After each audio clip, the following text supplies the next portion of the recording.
भीकनपुर के लोगों ने आगामी चुनाव में वोट बहिष्कार की चेतावनी दी है। उनका कहना है कि क्षेत्र की समस्या पर जनप्रतिनिधियों का जरा भी ध्यान नहीं है। दरअसल भागलपुर भीकनपुर रेलवे गुमटी नंबर 1 के पास बन रहे अंडरपास की लंबाई और चौड़ाई कम होने पर मोहल्ले के लोगों ने कड़ा विरोध जताते हुए काम रुकवा दिया है। मालूम हो कि लगभग 4.5 करोड़ की लागत से गुमटी नंबर 1 और 2 के पास अंडरपास का काम शुरू किया गया है। प्राप्त जानकारी के अनुसार काम बेगूसराय की एक एजेंसी को मिला है, जिसको लेकर लोगों का कहना है कि रेलवे ने अंडरपास बनाने के लिए सर्वे तक नहीं कराया। साथ ही जिस डिजाइन के तहत अंडरपास बनाया जा रहा है उससे बड़े वाहनों का गुजरना मुश्किल होगा। यहाँ तक कि एम्बुलेंस और फायर ब्रिगेड की गाड़ी भी नहीं गुजर पाएगी। इलाके में स्कूल बस आना बंद हो जाएगा। क्षेत्र का विकास बाधित होगा और लोग पलायन के लिए मजबूर हो जाएंगे। वहीं स्थानीय लोगों ने रेलवे की कार्यशैली पर सवाल खड़े करते हुए कहा कि अंडरपास का डिजाइन ठीक नहीं है। इस डिजाइन से करीब 2 लाख की आबादी को आने वाले दिनों में घोर परेशानी होगी। इसलिए भीकनपुर संघर्ष समिति के सदस्यों ने निर्णय लिया है कि जब तक समस्या का समाधान नहीं किया जाएगा तब तक उनका आंदोलन जारी रहेगा। साथ ही आगामी चुनाव में वे लोग वोट बहिष्कार भी करेंगे। देखिए भीकनपुर गुमटी नंबर 1 के लोगों ने रेलवे अंडरपास निर्माण पर क्या कुछ कहा। देखिए मांग तो अभी हम लोग ऑलरेडी क्या होता बताया जा चुका है कि ये 7 फीट बाय 7 फीट को हम लोग चाहते हैं कि इसका लंबाई चौड़ाई 21 फीट बाय 15 फीट हो, जिससे यातायात हम लोगों का जो ऊंचाई है वो 15 फीट होना चाहिए, जिससे हमारा एम्बुलेंस, जिससे हमारा फायर ब्रिगेड की गाड़ी, जिससे हमारा मूर्ति विसर्जन, इवन कि जो ट्रक से जो सामान आता है, जो लोग का ट्रांसफ़र पोस्टिंग होता है, जो लोग भीकनपुर में ट्रांसफ़र होके आते हैं या यहाँ से जाते हैं, वो लोग कैसे सामान लेके जाएंगे। ये सारी बातें, इवन कि 2 लाख आबादी इससे अफेक्टेड हो रहा है। और अभी तो हम लोग ये भी सोचे हैं कि अगर हम लोग का ये मांग अगर पूरा नहीं होता है तो हम लोग वोट बहिष्कार भी करेंगे। और हम लोग का 2 लाख का आबादी है, ये हम लोग सोच कर रखे हैं। अगला कदम हम लोगों का यही होगा। क्या नाम है सर आपका? गौतम आनंद। देखिए मांग हम लोग का ये है अंडरपास का। अंडरपास जो रेलवे ने किस स्तर पे ये जो मुआयना करके गए हैं, सर्वे करके गए, आपको क्या लगता है कि 7 फीट में आप क्या चीज़ ले जा सकते हैं? आप देखते हैं कि एक ट्रांसपोर्ट का गाड़ी आती है, उसमें छर्री या गिट्टी जो भी बालू आए, इसमें आपका ट्रैक्टर नहीं आएगा। वह अन्य सामान यहाँ जो घरेलू सामान या बनाना है या लेबर सबका भी मारा मारी हो जाएगा। उसके बाद सबसे गंभीर बात यह है कि हम लोग का मूर्ति विसर्जन जो कि है 10 प्रतिमा इधर से जाना है हर एक साल, और इसमें हम लोग का क्या है कि ये अंडरपास में 7 फीट में कैसे जाएगी प्रतिमा, क्योंकि वो 10 फीट के तो हाइट है प्रतिमा की, ये 7 फीट में हम लोग कैसे लेके जाएंगे।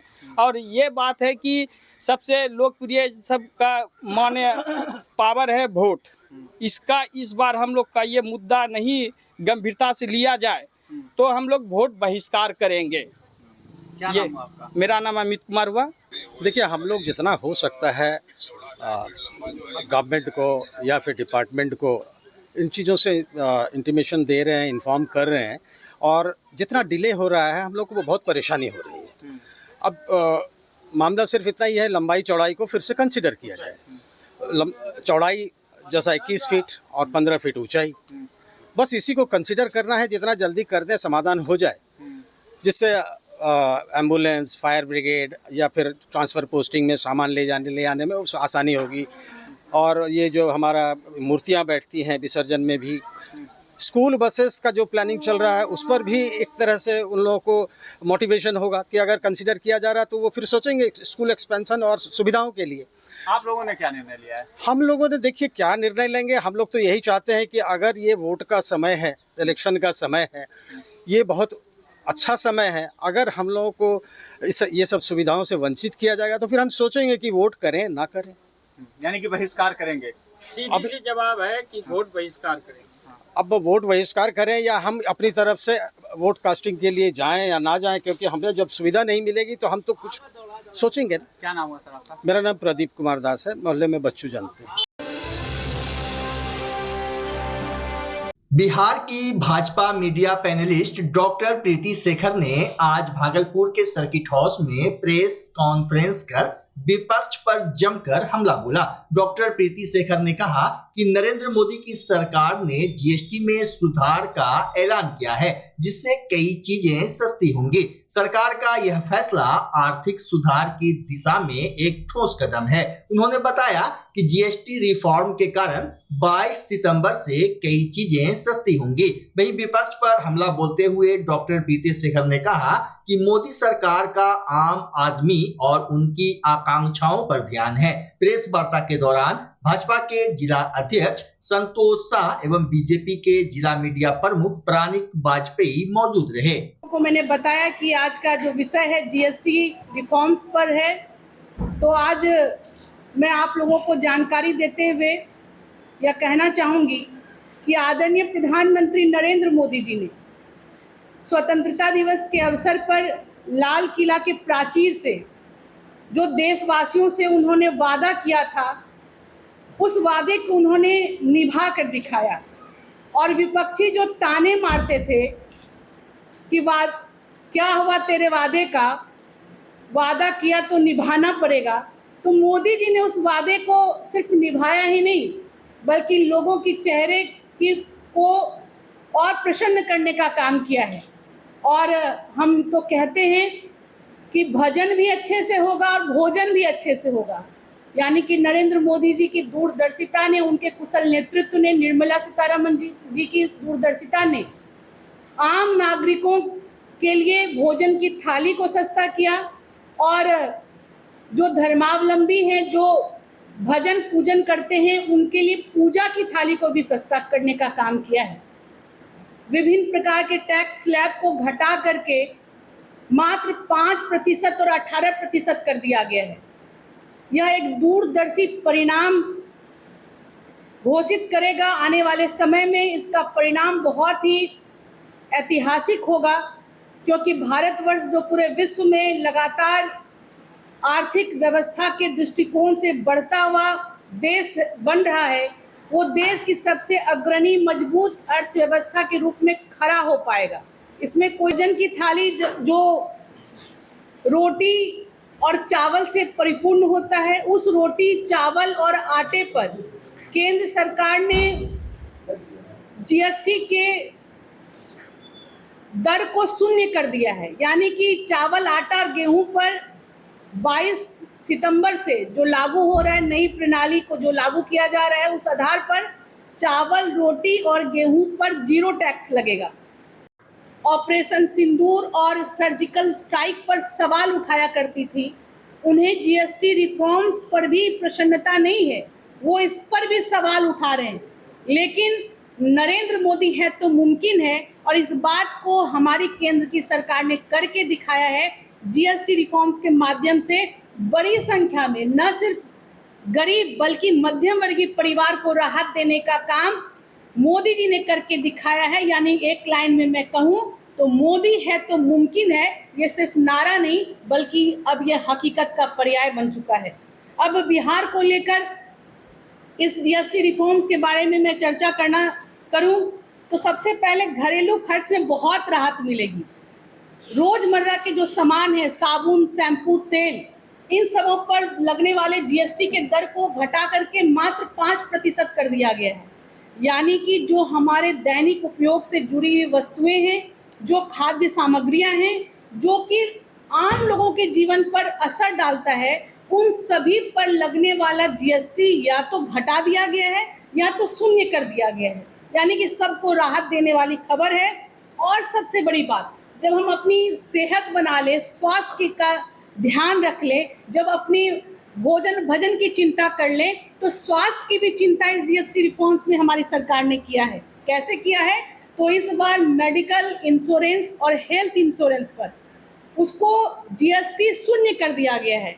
यूपीए के शासनकाल में इस पर कड़े टैक्स लगा करते थे, लेकिन एनडीए के शासनकाल में नरेंद्र मोदी जी ने मेडिकल इंश्योरेंस को 0% जीएसटी कर दिया। ये सबसे बड़ी राहत देने वाली खबर है।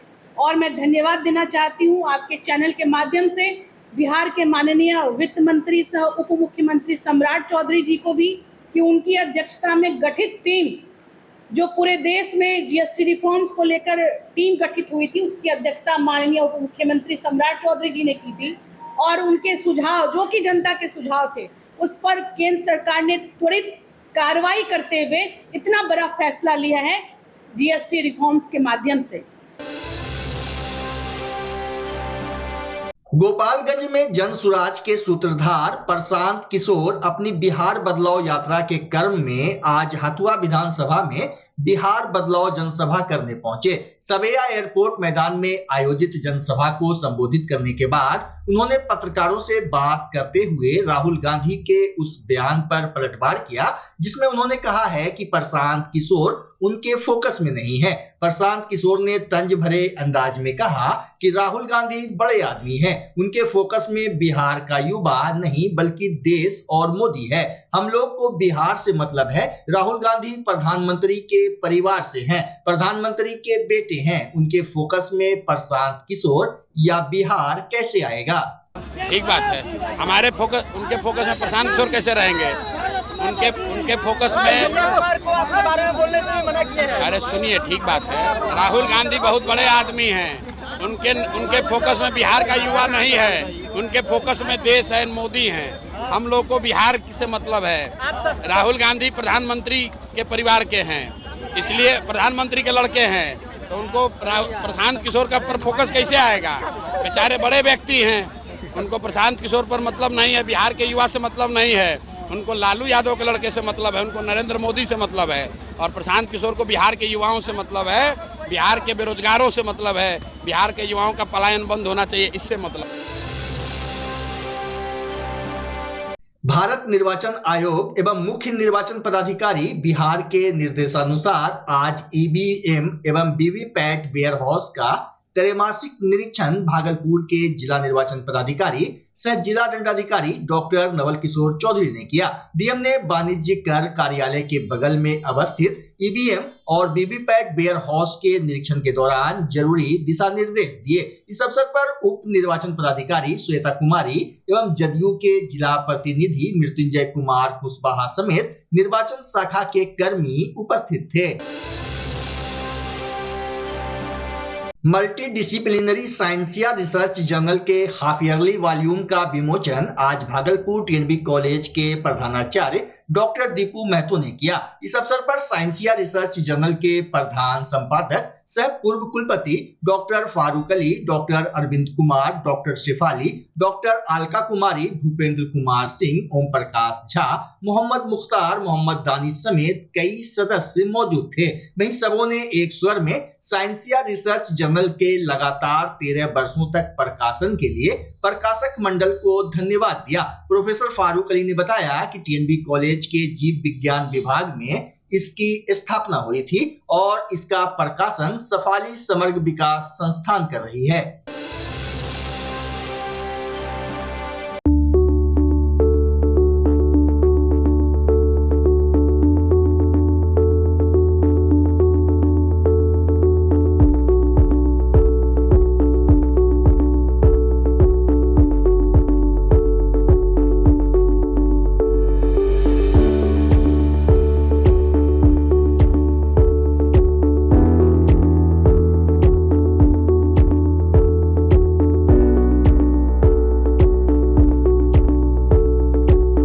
बच्चा जब जन्म लेता है तो कई बार बच्चा तुरंत नहीं रोता है, रोने में देर हो जाता है। ऐसे में बच्चा क्षतिग्रस्त हो जाता है और उसके बचने की संभावना कम हो जाती है।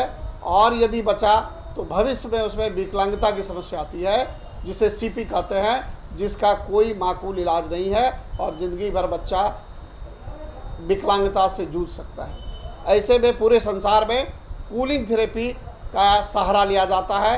जन्म से ठीक 6 घंटा के अंदर यदि उसको कूलिंग थेरेपी दिया जाए तो उससे उसका सीपी की समस्या कम होती है और बचने की भी संभावना बढ़ती है। पहली बार बिहार झारखंड में आपके शहर के स्नेह नवजात शिशु बाल सेवा केंद्र में यह मशीन उपलब्ध है। कभी भी ऐसी बात हो कि बच्चा रोने में विलम्ब हो गया तो आप स्नेह नवजात शिशु बाल सेवा केंद्र में जरूर संपर्क करें।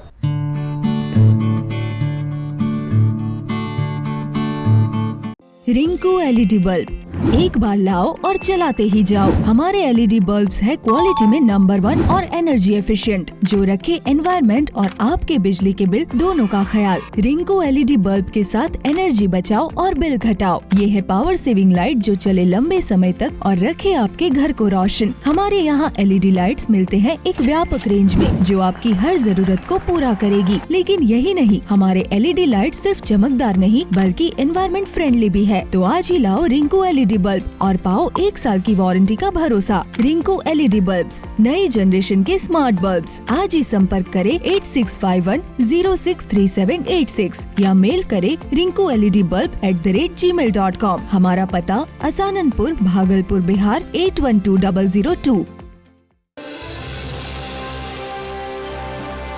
भागलपुर नगर निगम के सफाई कर्मियों में आक्रोश बढ़ता जा रहा है। बिहार राज्य सफाई मजदूर संघ के प्रदेश अध्यक्ष गणपत राम ने बताया कि नगर निगम की सेवा करने वाले सफाई कर्मचारियों को पिछले 6 महीने से बकाया महंगाई भत्ता यानी DA नहीं मिला है। उन्होंने कहा कि एजेंसी के साथ 6 महीने पहले समझौता हुआ था, जिसके तहत उन्हें 6 महीने का DA दिया जाना था, जबकि उनका 2 साल का DA बकाया है। लेकिन समझौता होने के बावजूद उन्हें अब तक भुगतान नहीं मिला है। गणपत राम ने बताया कि इस मुद्दे पर नगर आयुक्त और एजेंसी के लोगों के साथ कई बार बैठक हुई है, लेकिन केवल आश्वासन मिला है। उन्होंने 15 अक्टूबर तक का समय देते हुए मांग की है कि जल्द से जल्द बकाया DA का भुगतान किया जाए।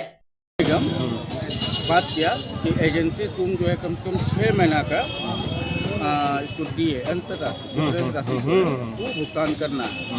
हम लोग को भुगतान करना था उसको कम से कम 2 साल का, लेकिन हम लोग फिर भी जो है इस बात को मान लिए और हम लोग 6 महीने में एग्री हो गए कि 6 महीने का भी अगर DA मिल जाता है तो हम लोग संतुष्ट हैं। लेकिन 6 महीने पहले एग्रीमेंट हुआ, अब वो DA आज तक 6 महीना बीतने वाला है, अभी तक वो मिला नहीं।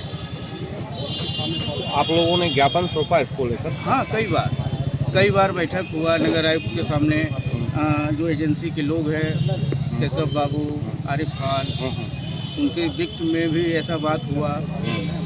लेकिन ये लोग क्या कर रहे हैं कि बात कर दे रहे हैं और फिर इस चीज़ को भूल जा रहा है। यही कारण है कि 6 महीने से हम लोग परेशान हैं उस चीज़ के लिए कि हमको कम से कम अंतर्राष्ट्रीय जो होता है वो हमको मिलना चाहिए। अभी दुर्गा पूजा है, उसको लेकर क्या सोच रहे हैं आप? हम लोग तो 15 तारीख तक का जो है लास्ट टाइम दिए हैं कि 15 तारीख तक में अगर हमारी जो बकाया DA है वो मिल जाता है और जो साले साल लेबर का बढ़ोतरी होता है उसमें हम लोग जो स्थानीय लोग हैं उनको पहला मौका दिया जाए और उससे भी पहले जो कि काम करके किसी कारण जैसे लॉकडाउन में फंस गया, ये हो गया जिसका कि वो निगम का सेवा कर रहा था, ऐसे लोगों को वो पहले रखे। नाम क्या हुआ आपका? मेरा नाम गणपत राम हुआ।